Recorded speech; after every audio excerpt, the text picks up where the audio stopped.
ನಮಸ್ಕಾರ ವೀಕ್ಷಕರೇ. ನಮಸ್ಕಾರ ವೀಕ್ಷಕರು. ಸೊ ಒಂದು ವಿಶೇಷವಾದೊಂದು ಕೇಸ್ ಇದು. ಯಾಕಂದರೆ ಭಗವಾನ್ ಸರ್ ಇದು ಒಂದು ಡಬಲ್ ಕ್ಯಾರೆಕ್ಟ್ರು ಇರೋ ಒಂದು ವ್ಯಕ್ತಿ. ಸುಮಾರು ಒಂದು 40ರಿಂದ 50 ಜನ ಸ್ವಾಮೀಜಿಗಳನ್ನ ಭೇಟಿ ಮಾಡವ್ರೆ. ಎಲ್ಲ ಗುರುಗಳು ಅವ್ರಿಗೆ ಗೊತ್ತಿರೋ ಗುರುಗಳನ್ನ ಸಾಕಷ್ಟು ಜನಗಳ ಹತ್ರ ಹೋಗಿ ಪರಿಹಾರ ಪಡೆದ್ರು, ಅದೇನೂ ಆಗಿಲ್ಲ ಒಂದು. ಮತ್ತು ಡಾಕ್ಟರ್ಸ್ಗಳು, ಸೈಕ್ಯಾಟ್ರಿಸ್ಟು, ಸೊ ಇಲ್ಲೆಲ್ಲ ಹೋಗಿದ್ದಾರೆ, ಸಜೆಷನ್ಸ್ ತೊಗೊಂಡಿದ್ದಾರೆ. ಬಟ್ ಏನೇ ತೊಗೊಂಡ್ರು ಆ ಒಂದು ಕೇಸು ಕ್ಲಿಯರ್ ಆಗಿರಲಿಲ್ಲ. ಅವ್ರನ್ನ ಒಂದು ಸರಿ ನನ್ನ ಜೊತೆ ಫೋನಲ್ಲಿ ಮಾತಾಡಿಸಿದ್ರು ಕೇಸ್ ಅಟೆಂಡ್ ಮಾಡೋಕ್ಕೂ ಬಿಫೋರು. ಆ ಮನುಷ್ಯ ಬಂದು ಡಬಲ್ ಕ್ಯಾರೆಕ್ಟ್ರು, ಒಂದೇ ವ್ಯಕ್ತಿ ಎರಡು ಕ್ಯಾರೆಕ್ಟ್ರ್ ಅವನಲ್ಲಿ ಬರ್ತಾಯಿತ್ತು. ಹೆಂಡ್ತಿ ಹತ್ರ ಮಾತಾಡಬೇಕಾದ್ರೆ ಒಂದು ಸರಿ ಹೆಂಡ್ತಿ ಥರನೇ ಮಾತಾಡಿಸ್ತಾರೆ, ಒಂದು ಸರಿ ರೆಸ್ಪೆಕ್ಟ್ ಚೇಂಜ್ ಆಗುತ್ತೆ. ಒಂದು ತಾಯಿ ಥರನೋ ಇಲ್ಲ ಅಮ್ಮ ಥರನೋ ಏನೋ ಒಂದು, ಅಂದರೆ ಅವರಲ್ಲಿ ನಮಗೆ ನೋಡ್ತಾ ಇದ್ದರೆ ಇವರು ಅನ್ನೋ ಥರ, ಆ ಥರ ಒಂದು ವಿಶೇಷವಾದ ಕೇಸು ಅಟೆಂಡ್ ಮಾಡವ್ರೆ. ಬಟ್ ರಿಸಲ್ಟು ಸಿಕ್ಕೈತೆ. ಅವರನ್ನು ಮಾತಾಡ್ಸೋಕ್ಕೆ ಆಗೋದಿಲ್ಲ, ಯಾಕಂದರೆ ಅದು ಸ್ವಲ್ಪ ಕ್ರಿಟಿಕಲ್ ಇರೋದ್ರಿಂದ ಅವರನ್ನು ಮಾತಾಡ್ಸೋದು ಬೇಡ ಅಂತಲೇ ನಾವು ಸಾರ್ ಜೊತೆ ಡೈರೆಕ್ಟಾಗಿ ಆ ವಿಚಾರ ಏನಿತ್ತು ನಾನು ಮಾತಾಡ್ತೀನಿ. ಸರ್, ಇದು ತುಂಬ ವಿಶೇಷವಾದ ಕೇಸ್ ಅಟೆಂಡ್ ಮಾಡಿದ್ದೀರಾ, ಸಕ್ಸಸ್ ಆಗೈತೆ. ಅವ್ರ ಮಿಸ್ಸಸ್ಸು ಕೂಡ ತುಂಬ ಚೆನ್ನಾಗಿ ಇದ್ರ ಬಗ್ಗೆ ತಿಳಿಸಿದ್ದಾರೆ. ಸೊ ನೀವು ಯಾವ ಥರ ಈ ಕ್ಯಾರೆಕ್ಟ್ರು ಹೆಂಗಿದು ಡಬಲ್ ಆಗ್ತಾ ಇತ್ತು, ಕಂಪ್ಲೀಟ್ ಅದರದ್ದು ಒಂದು ವಿಚಾರ ತಿಳಿಸಿ. ಅವರು ಒಂದು 15 ದಿವ್ಸಕ್ಕೆ ಮುಂಚೆ ಬೆಂಗಳೂರಿಂದ 100 ಕಿಲೋಮೀಟ್ರ್ ದೂರ 15 ದಿವ್ಸಕ್ಕೆ ಮುಂಚೆ ನನಗೆ ಕಾಲ್ ಮಾಡಿದ್ರು. ಅವರೇ ಮಾತಾಡಿದ್ರು, ಏನು ಇದು ಮಾಡಿಬಿಡ್ತೀರಾ, ಸುಮಾರು ದಿವಸ ಆಗೈತೆ, ನನಗೆ ಭಾಳ ವರ್ಷದಿಂದ ಕಷ್ಟ ಅನುಭವಿಸ್ತಾ ಇದ್ದೀನಿ, ನಿಮ್ಮ ವೀಡಿಯೋ ನೋಡಿದೆ, ನಿಮ್ಮ ಮೇಲೇನೋ ನಂಬಿಕೆ ಬಂದಿದೆ, ಎಲ್ಲ ವೀಡಿಯೋಗಳು ನೋಡ್ತೀನಿ, ಎಲ್ಲರದು ಆಗೋಗ್ಬಿಟ್ಟಿದೆ ಅಂತ ಅಂದರು. ಈ ಯಪ್ಪ ಮಾತಾಡಿದ ಸ್ಟೈಲೇ ನನಗೆ ಹಿಡಿಸ್ಲಿಲ್ಲ. Rough character. ನೀವು ಪೂಜೆ ಮಾಡಲ್ವಾ, ಪುರಸ್ಕಾರ ಮಾಡಲ್ವಾ, ಮತ್ತು ಹೆಂಗೆ ಮಾಡ್ತೀರಾ, ನಾವು ಇಲ್ಲೇ ಕೂತಿದ್ರೆ ಮಾಡ್ತೀರಾ ಅಂತ ಕ್ರಾಸ್ ಕ್ವಶನ್ಗಳು. ಈ ಕ್ರಾಸ್ ಕ್ವಶನ್ ಮಾಡೋ ಕೇಸ್ಗಳನ್ನ ನಾನು ತಗೊಳಕ್ಕೆ ಹೋಗಲ್ಲ. ಕೊನೆಗೆ ಅವ್ರ ಹೆಂಡ್ತಿ ಫೋನ್ ಕಿತ್ಕೊಂಡು, ಅಣ್ಣ ಅವ್ರು ಹಂಗೆ ಮಾತಾಡೋದು, ಬೇಜಾರು ಮಾಡ್ಕೋಬೇಡಿ, ನಾವು ನಿಮ್ಮನ್ನು ನೋಡಬೇಕು ಅಂತ ದುಡ್ಡು ಕಳಿಸೋದಕ್ಕಲ್ಲ, ನೋಡ್ಬೇಕು ಅಂದ್ಕೊಂಡಿದ್ವಿ, ನೀವೆಲ್ಲ ಹೇಳ್ತೀರ ಅಲ್ಲಿಗೆ ಬರ್ತೀವಿ. ಅವ್ರು ನಾನು ಹೆಂಗಿದ್ದೀನಿ, ನಾನು ಹೆಂಗೆ ಮಾಡ್ತೀನಿ, ಏನು ಮಾಡ್ತೀನಿ ನೋಡ್ಬೇಕಂತ ಬಂದರು. ಓಕೆ. ಬೆಂಗಳೂರು ಬಂದು ನಾನು ಜಾಗ ಹೇಳಿದೆ, ಅಲ್ಲಿ ಕಾಯ್ತಾ ನಿಂತಿದ್ದು. ನಾನು ಕಾರಲ್ಲಿ ಅವತ್ತು ಹಾಸ್ಪಿಟ್ಲಿಗೆ ಹೋಗ್ಬೇಕಾಗಿತ್ತು. ಕಾರಲ್ಲಿ ಹೋಗ್ಬೇಕಾದ್ರೆ ಅಲ್ಲೇ ಮಾತಾಡಿಸ್ಕೊಂಡು ಹೋಗೋಣ ಅಂದ್ಬಿಟ್ಟು ಸರಿ ನಮ್ಮ ಡ್ರೈವರ್ ಇಳಿದ, ಆ ಎಮ್ಮನ್ನು ಕಳಿಸ್ದೆ, ಕಾರ್ ಮುಂದೆ ಕೂತ್ಕೊಂಡ್ರು, ಪಕ್ಕದಲ್ಲಿ ಬಂದು ಕೂತ್ಕೊಂಡ,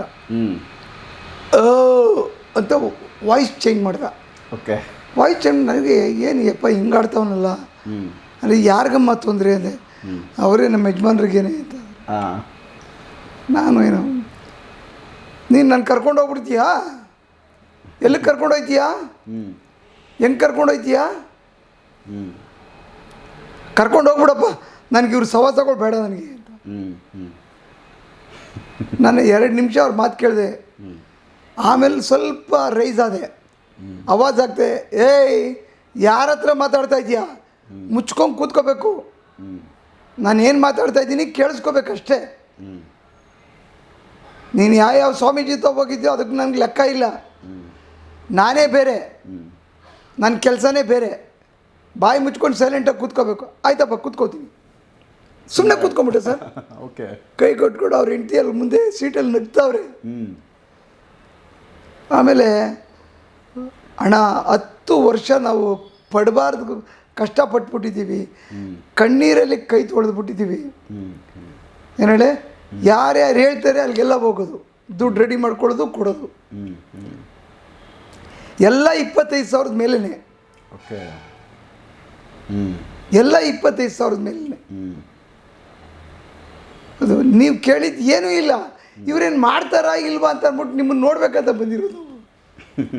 ಇಷ್ಟು ಕಮ್ಮಿ ಅಮೌಂಟ್ ತೊಗೊಳ್ತೀರಾ, ಇಂಥ ಕೇಸ್ ಮಾಡೋಕ್ಕಾಗ್ತಿದೆ ನಿಮ್ಮ ಕೈಲಿ? ಹೆಸರುಗಳು ಹೇಳಿದ್ರು ಬೆಚ್ಚ ಬಿದ್ದುಬಿಟ್ಟೆ ನಾನು. ಎಲ್ಲ ಕಡೆ ಹೋಗಿ ಬಂದವ್ರೆ. ಕರ್ನಾಟಕ ಪೂರ್ತಿ ಅವ್ರು ಎಲ್ಲರಿಗೂ ಗೊತ್ತು, ಸೈಕಾಟ್ರಿಕ್ ಡಾಕ್ಟ್ರು ಸ್ಪೆಷಲ್ಲು. ಅವ್ರ ಹೆಸರು ಹೇಳಿದ್ರೆ ಅರ್ಥ ಆಗ್ಬಿಡ್ತಿದೆ, ನಾನು ಹೇಳಕ್ಕೆ ಹೋಗಲ್ಲ, ಬೇಡ. ಅವರು ಕೂಡ ಏನೂ ಇಲ್ಲ, ಹಿಂಗಾಗುತ್ತೆ, ಈ ಟ್ಯಾಬ್ಲೆಟ್ ತೊಗೊಳ್ಳಿ ಅಂತ ಕಳಿಸ್ಬಿಟ್ಟವ್ರೆ. ತಿರ್ಗಾ ಅವ್ರಿಗೆ ಫೋನ್ ಮಾಡಿದ್ದಾರೆ, ಬೈದಿದ್ದಾರೆ. ಆಮೇಲೆ 40 ಜನ ಸ್ವಾಮೀಜಿ ಮೇಲೂ ಕಂಪ್ಲೇಂಟ್ ಕೊಡ್ತೀನಿ ನಾನು ಅಂತ ಕೂತ್ಕೊಂಡಿದ್ದೆ. ಈ ಮುದ್ಕ ಹೇಳೋದು, ಬಾಡಿ ಮೇಲೆ ಎಕ್ಸ್ಪೋಸ್ ಆಗ್ತಕ್ಕಂಥವ್ನು ಹೇಳೋದು, ನನ್ನ ಯಾರೂ ಕರ್ಸ್ಕೊಂಡಿಲ್ಲ, ನಾನು ಎಲ್ಲರ ಮೇಲೂ ಕಂಪ್ಲೇಂಟ್ ಕೊಡ್ತೀನಿ. ನಾನು ಹೇಳಿದೆ, ಏನಮ್ಮ ಹಿಂಗೆಲ್ಲ ಮಾತಾಡ್ದು ಯಾರಮ್ಮ ಕೇಸ್ ತೊಗೋತಾರೆ ಅಂತಂದೆ. ಅಣ್ಣ ಅವ್ರು ಏನಾರು ಮಾತಾಡಲಿ ಬಿಡೋಣ, ಸುಮ್ಮನೆ ತಲೆ ಕೆಡಿಸ್ಕೊಬೇಡಿ, ನಿಮ್ಮ ಕೈ ಮುಗಿತೀನಿ, ಕಾಲು ಹಿಡ್ಕೋತೀನಿ, ನಮ್ಮ ಯಜಮಾನ್ರಿಗೆ ಒಳ್ಳೇದು ಮಾಡಿ. ಅಟ್ಲೀಸ್ಟ್ ನನಗೆ ಯಾಕೋ ಇದು ಸ್ವಲ್ಪ ಔಟ್ ಹೊಡಿತು, ಕಮ್ಮಿ ಅಂದ್ರೂ 1 ವಾರ ಆಗ್ಬೋದು. ನನ್ನ ಲೆಕ್ಕಕ್ಕೆ ಮನ್ಸಿಗೆ ಗೊತ್ತಾಗ್ಬಿಡ್ತಿದೆ ನನಗೆ ಯಾವ ಕೇಸ್ ಯಾವ ರೀತಿ ಇರ್ತಿದೆ ಅಂದ್ಬಿಟ್ಟು. ಆದರೂ ಕೂಡ ಎಮ್ಮನಿಗೆ ಹೇಳಿದೆ, 48 ಗಂಟೆ 3 ದಿವಸದಲ್ಲಿ ನಾನು ರೆಡಿ ಮಾಡಿಕೊಡ್ತೀನಮ್ಮ ಅಂದೆ. ಏನು ಹೇಳಿಲ್ಲ ಸರ್, ನಾನು ಕೇಳಿದ ಅಮೌಂಟ್ ಕೊಟ್ಬಿಟ್ಟು ಕಾಲಿಗೆ ನಮಸ್ಕಾರ ಮಾಡಿದ್ರು, ಇಳಿದ್ಬಿಡಿ ಅಂದೆ ಕಾರಿಂದ. ಇಳಿದೆ, ಹುಷಾರಾಗಿ ಕರ್ಕೊಂಡೋಗಿ ಅಂದರೆ ಒಂದೇ ಮಾತು ಹೇಳ್ದೆ, ಅಯ್ಯಪ್ಪ ಈ ಅಮ್ಮನ ಸವಾಸ ಬೇಡ ನನಗೆ, ನಾನು ಕರ್ಕೊಂಬಿಡು ಅಂತವನು ಗಂಡ. ಅಂದರೆ ಅವನು ಎಕ್ಸ್ಪೋಸ್ ಆಗಿ ಮಾತಾಡ್ತಾ ಇದ್ದಾನೆ. ಅಂದರೆ ಒಳಗಡೆ ಇರೋ ಒಂದು ಆತ್ಮ ಡೈರೆಕ್ಟಾಗಿ ಬಂದು ಮಾತಾಡ್ತಾನೆ ಸರ್. ಓಕೆ, ಡೈರೆಕ್ಟಾಗಿ ಬಂದು ಮಾತಾಡ್ತಾನೆ. ಏನು ಅವ್ರಿಗೆ ತಾಯ್ತ ಕಟ್ಟಿರೋದು, ನಿಂಬೆಹಣ್ಣು ಕೊಟ್ಟಿರೋದು, ತಡೆ ಒಡಿಸಿರೋದು, ವಾರ ವಾರ ಉಕ್ಕಡ್ಗಾತಿಗೆ ಹೋಗಿ ತಡೆ ಒಡಿಸಿರೋದು, ಎಲ್ಲೆಲ್ಲಿ ಸ್ವಾಮೀಜಿಗಳು ಎಲ್ಲ ಕಡೆ ಹೋಗಿ ದುಡ್ಡು ಕೊಟ್ಟಿರೋದು. ಸುಮಾರು ಜನ ಹೆಸರುಗಳು ನಿಮಗೂ ಗೊತ್ತಿದೆ, ನಾವು ಹೇಳೋದು ಬೇಕಾಗಿಲ್ಲ ಅವ್ರವ್ರದ್ದು. ಬಟ್ ಆದರೆ ಅವ್ರಿಗೆ ಮಾತಾಡಿಸ್ಬಿಟ್ರೆ ಅಪ್ಪನ ಬಾಯಿ ನಿಲ್ಸೋಕ್ಕಾಗಲ್ಲ. ಎಲ್ಲ ಸ್ವಾಮೀಜಿಗಳದ್ದು ಬಿಟ್ಟು ಒದರ್ಬಿಡ್ತೇನೆ. ಅದಕ್ಕೋಸ್ಕರ ಅವ್ನಿಗೆ ಹೇಳೋದು ಬೇಡ ಅಂದ್ಬಿಟ್ಟೆ ನಾನು ಯಾಕೆಂದರೆ ಅವ್ರು ಮಾಡಿದ ಕರ್ಮ ಅವ್ರಿಗೆ. ನಾವು ಮಾಡಿದ್ದೀವಿ, ಒಳ್ಳೇದು ಮಾಡಿದ್ದೀವ, ನಮ್ಮ ಇದಲ್ಲಿದೆ, ನಮ್ಮ ಇದಲ್ಲಿದೆ. ಅದರಿಂದ ನಾವು ಏನು ಮಾಡೋಕ್ಕಾಗಲ್ಲ ಅಂದ್ಬಿಟ್ಟು ಏನು ಮಾಡಿದೆ, ಆಯಿತು ನಾನು ಕಳಿಸ್ಕೊಡ್ತೀನಿ ಅಂತ ಸುಮ್ಮನೆ ಆಗ್ಬಿಟ್ಟೆ. ನೀವು ಕರ್ಕೊಂಡೋಗಿ ಅಂದ್ಬಿಟ್ಟೆ. ನೀವು ಕರ್ಕೊಂಡೋಗಿ ಅಂತ ಹೇಳಿದ ಮೇಲೆ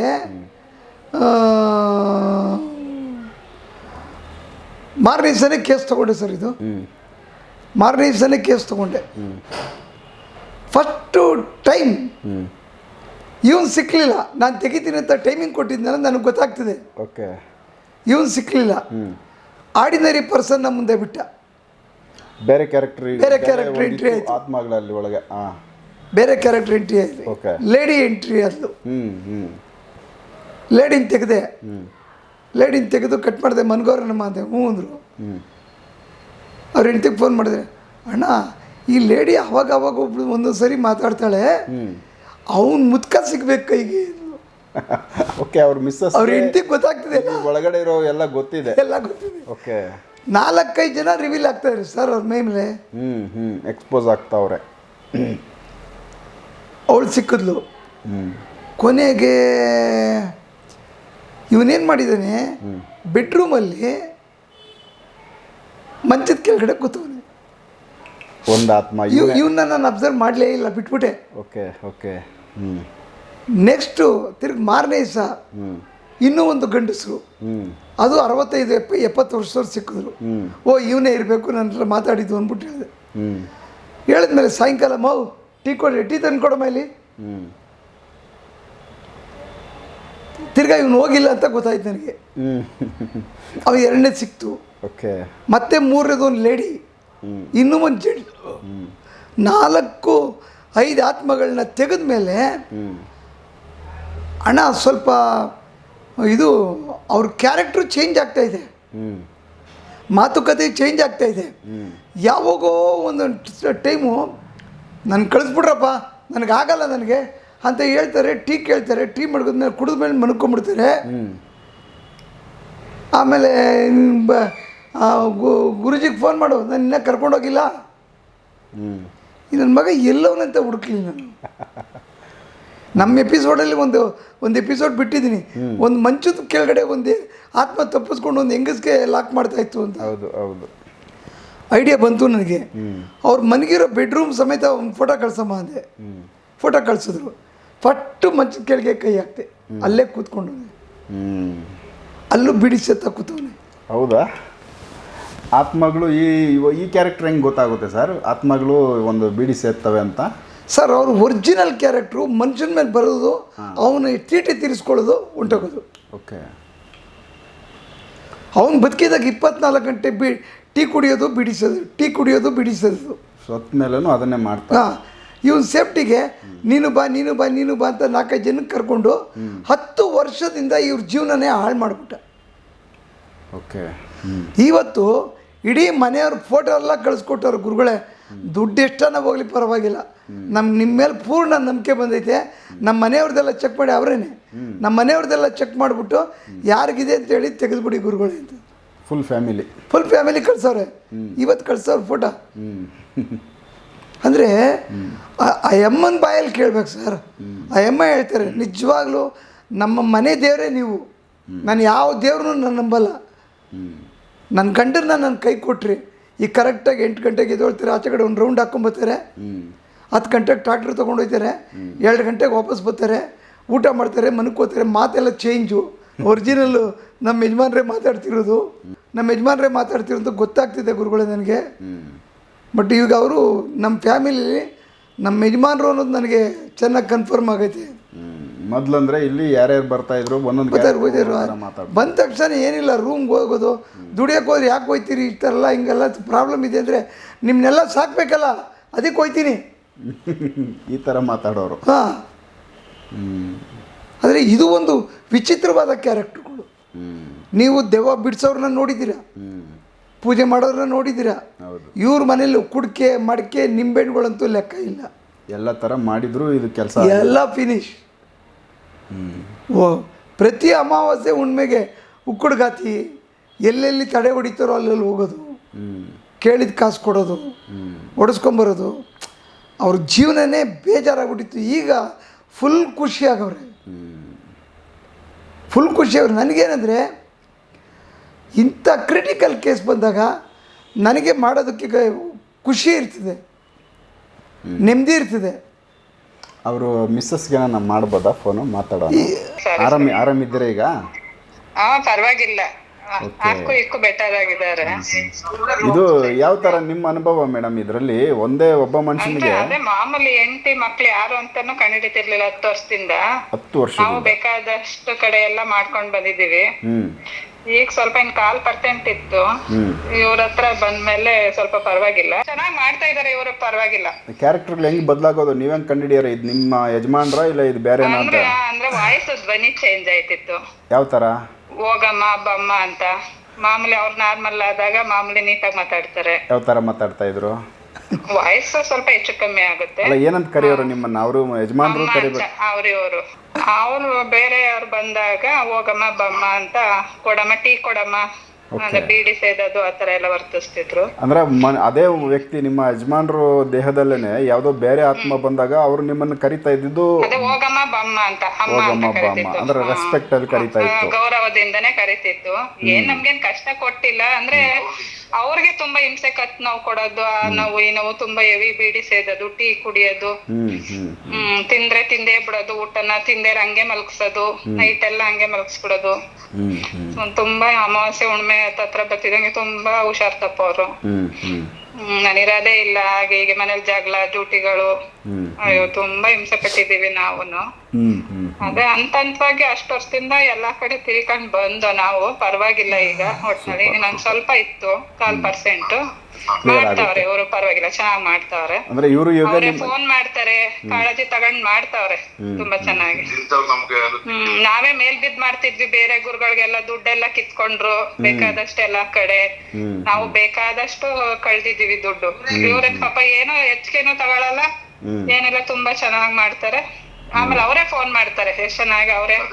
ನಮ್ಗೆ ಅದೇ ಖುಷಿ. ನಮ್ಮ ಯಜಮಾನ್ರು ನಾವೇ ಮೇಲ್ ಬಿದ್ ಮಾಡ್ತಿದ್ದೋ ಎಲ್ಲಾ ಗುರುಗಳಿಗೆ, ಅವರೇ ಫೋನ್ ಮಾಡಿ ಅಟೆಂಡ್ ಮಾಡ್ತಾರೆ. ಚೆನ್ನಾಗಿ ಹೆಂಗವ್ರೆ ಏನು ಎಲ್ಲಾನು ವಿಚಾರಿಸ್ತಾರೆ, ಚೆನ್ನಾಗಿ ನೋಡ್ಕೊತಾವ್ರೆ. ಏನಿಲ್ಲ. ಓಕೆ ನಿಮ್ಗೆ 10 ವರ್ಷದಿಂದ ಮತ್ತೆ ಈಗ 10 ವರ್ಷದಿಂದ ಏನ್ ನೋಡಿದ್ರಿ ಯಜಮಾನ್ರನ್ನ? ಈಗ ನೋಡ್ತಾರೆ ಯಜಮಾನ್ರನ್ನ? ಈಗ ಪರವಾಗಿಲ್ಲ. ನಮ್ಮ ಹೆಂಡತಿ ಯಾರು ಮಕ್ಳು ಯಾರು ಅವ್ರನ್ನ 4 ಜನ ಕೈ ಕತ್ತಿದ್ರು. ತುಂಬಾ ಭಾರಿ ಸಮಸ್ಯೆ ಇತ್ತು, ಕಠಿಣ ಸಮಸ್ಯೆ. ಅಂದ್ರೆ ನಾವೆಲ್ಲಾ ಕಡೆ ಮಾಡ್ಕೊ ಬಂದು ಕಮ್ಮಿ ಆಗಿತ್ತು. ಇನ್ನು ಹೋಗೋದು ಬರೋದು ಸ್ವಲ್ಪ 1% ಇತ್ತು. ಇನ್ನು ಫುಲ್ ಕ್ಲಿಯರ್ ಆಗಿಲ್ಲ ಒಟ್ಟಿನಲ್ಲಿ. ಮಾಡ್ತೀನಿ ಅಂತ ಹೇಳಿದಾರೆ. ನೀ ಎದ್ಕೋಬೇಡ ಕಣಮ್ಮ, ನಾನಿರೋ ಗಂಟ. ಬೇರೆ ಆತ್ಮ ದೇಹದಲ್ಲಿದ್ದಾಗ ಬನ್ನಿ ಅಮ್ಮ, ಕಾಫಿ ಕೊಡಿ ಅಮ್ಮ, ಟೀ ಕೊಡಿ ಅಮ್ಮ, ಅದ್ ಕೊಡಮ್ಮ ಇದ್ ಕೊಡಮ್ಮ ಅಂತ ಅದು ಮರ್ಯಾದೆ. ಹಿಂಗೆ ಕರೀದಾಗ ಇವ್ರಿಗೆ ಗೊತ್ತಾಗ್ತಾ ಇತ್ತು ಹೆಂಡತಿಗೆ ಇದು ನಮ್ಮ ಯಜಮಾನ್ರಲ್ಲ. ಈಗ ನನ್ನ ಹೆಂಡತಿಗೆ ನಾನು ಹೋಗಿ ಬಾರೆ ಅಂತ ಕರಿತೀನಿ, ಕಾಫಿ ಕೊಡು ಅಂತ ಕರಿತೀನಿ. ಬೇರೆಯವ್ರು ಬಂದ್ಬಿಟ್ಟು ಹಂಗೆ ಕರಿಯೋಕ್ಕಾಗ್ತದೆ? ಸ್ವಲ್ಪ ಟೀ ಕೊಡಮ್ಮ, ಕಾಫಿ ಕೊಡಮ್ಮ, ಈ ಥರ ಕ್ಯಾರೆಕ್ಟ್ರು. ಅಂದರೆ ಮರ್ಯಾದೆ ಕೊಟ್ಟು ಗೊತ್ತಾಗ್ತಾ ಇತ್ತು ಚೇಂಜಸ್ ಆಗ್ತಾ ಇದೆ. ಅವ್ರಿಗೆ ಅದು ಕಂಡಿಡ್ದು 10 ವರ್ಷದಿಂದ ಹಿಂಗಿದ್ದು ಈಗ ನಮ್ಮ ಹೆಸರು ಕರೀತಾವ್ರೆ, ಒರಿಜಿನಲ್ ಇದ್ದಾರೆ ಇವರು. ಆಮೇಲೆ ಹೆಂಡತಿ ಮಕ್ಕಳು ಎಲ್ಲರೂ ಇವಾಗ ಜ್ಞಾನಕ್ಕೆ ಬಂದಿದ್ದಾರೆ. ಅವರೆಲ್ಲ ಹೋಗ್ತಾ ಇದ್ದಂಗೆ ಇವ್ರು ಒರಿಜಿನಲ್ ಆಗಿ ಇದು ನನ್ನ ಮನೆ, ನನ್ನ ಹೆಂಡತಿ, ನನ್ನ ಮಕ್ಕಳು. ಈಗ ಇಬ್ಬರು ಮಕ್ಳಿಗೂ 20-21 ವರ್ಷ. ಹ್ಞೂ ನಂದು ಇಬ್ಬರು ಮಕ್ಕಳದು ನೋಡ್ಬಿಡಿ ಗುರುಗಳೇ ಅಂತ ಅಂದ್ಬಿಟ್ಟು ಅವ್ರು ಹೇಳ್ಬೇಕಂದ್ರೆ ಅವ್ರ ಮೈಂಡ್ ಎಷ್ಟು ಚೇಂಜ್ ಆಗಿದೆ. ಸೊ ಎಲ್ಲ ಕಂಪ್ಲೀಟ್ ಶುದ್ಧಿ ಆಗಿಬಿಡೋಣ ಅಂತ ಅವ್ರು ಯೋಚನೆ ಮಾಡವ್ರೆ. ಎಲ್ಲ ಹೋಗಿದೆ, ಎಲ್ಲೋ ಒಂದು ಮಿಸ್ಸಿಂಗ್ ಇರ್ತದೆ. ನಾನು ಅದಕ್ಕೆ ಇದು ಸ್ಟ್ರಾಂಗ್ ಕೇಸು ಅಂತ ಅಂದ್ಬಿಟ್ಟೆ ನಾನೇನು ಮಾಡಿದೆ, ನಾನು ಮೊದಲೇ ತುಂಬ ಕಮ್ಮಿನೇ ಸರ್ ತೊಗೊಂಡಿದ್ದೆ. ಅವ್ರಿಗೆ ಖುಷಿ ಆಗ್ಬಿಟ್ಟೆ, ನೀವೆಷ್ಟು ಕೇಳ್ತೀರಾ ನಾನು ಕೊಡ್ತೀನಿ ಅಣ್ಣ ಅಂತ ಅಂದ್ಬಿಟ್ಟು ಆ ಅಮ್ಮ ಹೇಳಿತು. ನಾನು ಕೇಳಿದಷ್ಟು ಕೊಟ್ಟಿದ್ಯಾ ಸಾಕಮ್ಮ ಅಂದೆ, ನನಗೆ ಬೇಡ ಅಂದೆ. ಈ ಥರ ಯಾರು ಹೇಳೋಣ ಮೊದಲೇ ಕೇಳ್ತಾರೆ ಇಷ್ಟು ಕೊಡು ಅಂತ. ಅಂದರೆ ಅದಕ್ಕೆ ಅಮ್ಮನಿಗೆ ಅಂದರೆ ಒರಿಜಿನಲ್ ಕೆಲಸ ಮಾಡಿದ್ದೀರಾ. ಕಳ್ಳರೆಲ್ಲ ಹೋದರು, ಎಲ್ಲೋ ಒಂದು ಮಿಸ್ಸಿಂಗು, ಈ ಭುಜ ಎಲ್ಲೋ ಯಾರೋ ಎಳಿತಾವ್ರದ್ದು, ಯಾರೋ ತಪ್ಪಿಸ್ಕೊಂಡ್ರು ಅವರು ಆಚೆ ಕಡೆ ಬರೋದಕ್ಕೆ ಟ್ರೈ ಮಾಡ್ತಾವ್ರೆ. ಅದು ಆಚೆ ಇವತ್ತು ರಾತ್ರಿ ಎಡ್ದಾಕ್ಬಿಡ್ತೀನಿ, ಮುಗೀತು ಅಂದರೆ ಆಯಪ್ಪ ಜೆಂಟ್ಲಿಮ್ಯಾನ್. ಎಷ್ಟು ವಾರ ಕೆಲಸ ಮಾಡಿದ್ರಿ ಇವ್ರ ಮೇಲೆ ನೀವು? ಇದು 6 ದಿನ ಕೆಲಸ ಮಾಡಿದ್ದೀನಿ. 6 ದಿನ ಕೆಲಸ ಮಾಡಿದ್ದೀನಿ. ಇಷ್ಟು ರಿಸಲ್ಟ್ ಬಂದೈತೆ 6 ದಿನಕ್ಕೆ ಸರ್. ಇದು ಬಂದಿರೋದು ಹೆಚ್ಚು. ಕಳ್ಳರು ತಪ್ಪಿಸ್ಕೊಂಡಿರೋರು ಹಿಡಿದು ಈಗ ನಿಮ್ಮ ಬಾಡಿಲಿ ಒಂದು 5 ಜನ ಇರಲಿ ನಾನು ತೆಗಿತೀನಿ, ಬಟ್ ಬಾಡಿಯಿಂದ ಹೊರಗಡೆ ಇದ್ಬಿಟ್ರೆ ನಾನು ಹೆಂಗೆ ಹಿಡಿಯೋದು? ಆಗಲ್ಲ. ಬಾಡಿ ಒಳಗಡೆನೇ ಇದ್ದರೆ ತೆಗಿಬೋದು. ಬಾಡಿಯಿಂದ ಹೊರಗಡೆ ಇದ್ದರೆ ನಾನು ಇಲ್ಲಿರೋಲ್ಲಿ ಚೆಕ್ ಮಾಡ್ತೀನಿ, ಏನಿಲ್ಲ ಅಂತ ಅಂದ್ಬಿಟ್ಟು ನಾನು ಸ್ಕ್ಯಾನ್ ಮಾಡಿ ಪಿರಮಿಡ್ನ ಲಾಕ್ ಮಾಡ್ತೀನಿ. ಹೊರಗಡೆ ಇರೋದು ಏನು ಮಾಡ್ತವೆ, ಆಮೇಲೆ ಪ್ರಯೋಗ ಮಾಡ್ತವೆ, ಸಿಗಲ್ಲ ಕೈಗೆ ಸಿಗಲ್ಲ, ತಪ್ಪಿಸ್ಕೋತವೆ. ಹಾಂ, ಸೂಪರ್.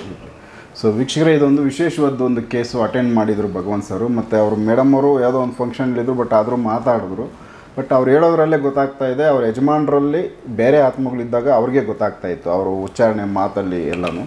ಸೊ ಈ ಒಂದು ಘಟನೆನ ಅವರು ಕ್ಲಿಯರ್ ಮಾಡಿಕೊಟ್ಟು ಇವತ್ತು ಸಕ್ಸಸ್ ಆಗೈತೆ.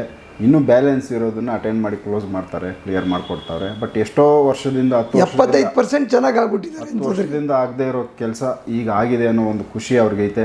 ಹಾಗಾಗಿ ಈ ಒಂದು ವಿಚಾರನ ಡೈರೆಕ್ಟ್ ನಿಮಗೆ ನಾನು ಮಾತಾಡ್ಸಿದ್ದೀನಿ, ಅವ್ರಿಗೂ ಕೂಡ ಮಾತಾಡಿಸಿ ನಿಮ್ಮ ಮುಂದೆ ಕೇಳಿಸಿದ್ದೀನಿ. ಸೊ ನೆಕ್ಸ್ಟ್ ಇನ್ನು ಬೇರೆ ವಿಚಾರಗಳನ್ನ ಭಗವಾನ್ ಸರ್ ಜೊತೆ ಮಾತಾಡ್ತಾ ಹೋಗ್ತೀನಿ. ಎಪಿಸೋಡ್ ನೋಡ್ತಾ ಹೋಗಿ. ನಮಸ್ಕಾರ ವೀಕ್ಷಕರು.